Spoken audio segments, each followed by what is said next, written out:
দাঁড়াও এই ওঠ নাম শিগগিরি। কি হলো চাচা, এলিটাকে ওরকম করছো কেন? আর বুঝলো না, এই ছোড়া চোটেটা উঠি আমার মেয়ের দিকে একভাবে তাকিয়ে আছে। মেয়ে দেখলে লাল পড়ে না। নাম শিগগিরি।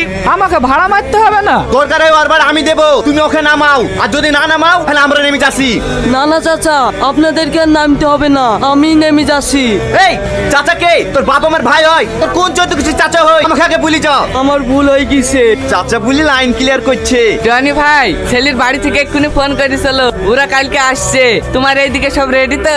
হ্যাঁ সব রেডি, আসতে বলো। আর বলছি কি ভাই, বুড়ির এক কপি ফটো দাও দিনি, ছেলের বাড়ির লোক দেখবে বলছিল। না না ওইসব ফটোটা হবে না, ডাইরেক্ট বাড়িতে এসে দেখতে বলো। অনেক কথাই তো হইলো, সন্ধ্যাও লেগে যাচ্ছে। এবার আপনার মেয়েকে একটু ডাকেন। হ্যাঁ হ্যাঁ ডাকছি। এই রীতি যা বুড়ি খেলিয়ে আয়। ঠিক আছে মালিক, কি আসছি। তো বাপ তুমি কিসের চাকরি করো? আমি চাকরি করিনি তো, ঘটক আপনাকে বলেনি আমার একটা শপিং